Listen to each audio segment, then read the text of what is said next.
নতুন বছরের নতুন একটি দিনে আপনাদের সবাইকে স্বাগতম। আসসালামু আলাইকুম। সবাই নিশ্চয়ই অনেক ভালো আছেন। আল্লাহর রহমতে আমিও অনেক ভালো আছি। প্রতিদিন মতো আজকেও সংসারের কাজ দিয়েই ব্লগটি শুরু করলাম। বিছানার চাদরটা একটু ঠিক করে নিলাম। রাত্রে এখন সকালবেলা আরকি সবাই ঘুম থেকে উঠে গেছে, নাস্তাও খেয়ে ওর বাবা অফিসে চলে গেছে। তো বিছানাটা এলোমেলো হয়ে আছে, তাই বিছানাটা একটু ঠিক করে নিলাম। আর আজকে যেহেতু নতুন বছরের আজকে 31st, আমি যেদিন ভিডিওটা করছি, তো আমাদের চারপাশের বাসাগুলোতে সব টিনেজ বাচ্চারা, ইভেন কি আমার নিজের বাচ্চারাও খুবই এক্সাইটেড। তো ওরা সেইজন্য আরকি রাত্রেবেলা ছাদে যাবে, সেজন্য ওরা অনেক প্রিপারেশন নিচ্ছে। তো আমি দুপুরের জন্য রান্না করেছি একটু গোশত দিয়ে, ফুলকপি দিয়ে, আলু দিয়ে আর চিকেন রান্না করেছি। তো রাতে ভাবলাম যে একটু পোলাও করে দিব রাত্রেবেলা। আরো অনেক কিছু করার ইচ্ছে ছিল, কিন্তু ঠান্ডা প্রচণ্ড, আমার প্রচণ্ড কাশি। এর চেয়ে বেশি কিছু করা, শরীরটাও খারাপ, ভালো না। এজন্য আর বেশি কিছু করা হয়নি আরকি। তো কিছু কাপড় ছিল, সেগুলো ওয়াশ করতে দিয়ে দিলাম। আর আমার এই ইয়েটাও শেষ হয়ে গেছে, জেটের যে একটা লিকুইড ছিল, তো সেটার বোতলটা একটু ধুয়ে পানিটা দিয়ে দিলাম। শত হোক আমরা বাঙালি, তো সহজে তো কোনো কিছু আ ওয়েস্ট করতে পারি না আরকি। তো এটা হচ্ছে আমার ছেলের চোখের ফাইলটা। ও তো চশমা ইউজ করে। তো ওর ফেব্রুয়ারিতে একবার চোখ দেখানো হয়েছে, এরপর আর দেখানো হয়নি। তো ভাবলাম যে আজকে একটু যাই, যেয়ে ওর চোখটা দেখে আসি। তো আমি ফোন দিয়ে অ্যাপয়েন্টমেন্ট নিলাম। আমাকে ৬ টায় অ্যাপয়েন্টমেন্ট দিয়েছে। তো এই যে আমি বের হয়ে গেছি। ওর বাবা, আমি আর ও চোখের ডাক্তারের কাছে যাওয়ার জন্য। তো এই যে আমাদের ঢাকাতে অবস্থা দেখেন, রাস্তায় সব লাইটিং করা হয়েছে নিউ ইয়ারের জন্য। সবাই নিউ ইয়ারের জন্য প্রিপারেশন নিচ্ছে। রাত ১২টা বাজে, তো একদম পুরো হৈ হুল্লোড় লেগে যাবে মহল্লায়।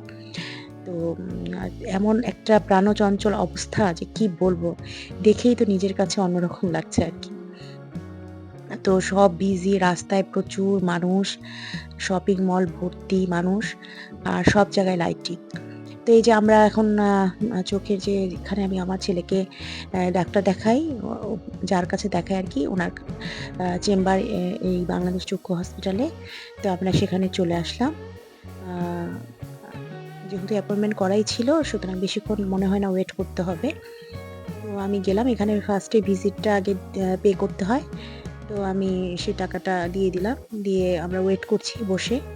যখন আমাদের সিরিয়াল আসবে তখন হয়তো ডাকবে আরকি।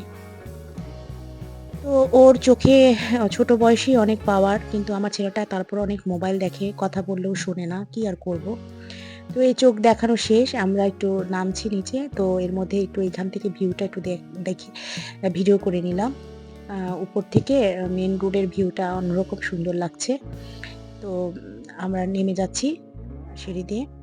তো এখানের মানুষজন তেমন একটা নেই হসপিটালে, চোখ হসপিটালে। মানুষজন এখানে খুব কমই আছে। তো আমরা যেখান থেকে চশমা বানাই আরকি, ওই চক্ষু হসপিটালেও চশমা ছিল। কিন্তু ওইখানে একটু প্রাইসটা বেশি বলে এখান থেকেই আমি বানাই। আর এরা আমার খুব পরিচিত হয়ে গেছে। যেহেতু আমার হাসব্যান্ডের, তারপরে আমার ছেলে, মেয়ে, ইভেন আমাদের ৪ জনেরই গ্লাস এইখান থেকে নেওয়া হয়। ওরাই পাওয়ার সেটিং করে। যার কারণে দীর্ঘদিন ধরে ওদের সাথে আমাদের একটা সখ্যতা পরিচয় হয়ে গেছে। আর আসলে দোকানে খুব সম্মান করে, আ একটা ভালো প্রোডাক্ট দেয়, বিশ্বস্ত হয়ে গেছে আরকি। তো আসার পরে ও বলছে যে, "বসেন, ঠান্ডা বাইরে অনেক, একটু কফি দেই।" তো আমার হাসব্যান্ডকে আর আমাকে কফি দিল। আমার ছেলেকে একটা চিপস দিল, ও কফি খাবে না। তো একে চশমা অর্ডার দিয়ে চলে আসলাম বাসায়। তো এই যে এখন রাত ১২টা বাজে, আমাদের এখানে শুরু হয়ে গেছে ধুন্ধুমার অবস্থা। মানে চারিদিকে বাচ্চারা হইচই, চিল্লাচিল্লি আর আতশবাজি, কি বলবো? আমি আর আমার হাসব্যান্ড বেলকনিতে দাঁড়িয়ে ছবি নিচ্ছিলাম, ভিডিও করছিলাম। চারপাশে অন্ধকার, অতটা বোঝা যাচ্ছে না। যতটুকু একটু লাইটিং হচ্ছে আরকি সেটুকুই বুঝতে পারছি। আর যতটুকু ওরা বোঝা যাচ্ছে আরকি। আর আমার ছেলে-মেয়ে উভয়ই চলে গেছে ছাদে। ওর চাচা, তারপরে আমার ওদের কাজিনরা সব ছাদে চলে গেছে। আমাদের বাসার আরো যে ভাড়াটিয়া আছে, তাদের যে বাচ্চারা আছে, তারাও ছাদে চলে গেছে। তা আমি আর আমার হাসব্যান্ডই শুধু বারান্দায় দাঁড়িয়ে আতশবাজি দেখছিলাম আরকি। হ্যাঁ, তো আসলে আনন্দটাই মেইন। আনন্দটাই করে সবাই, বাচ্চারা খুব আনন্দ পায়। এটাই আরকি। তো সবাই ভালো থাকেন। নতুন বছর অনেক ভালো কাটুক। আসসালামু আলাইকুম।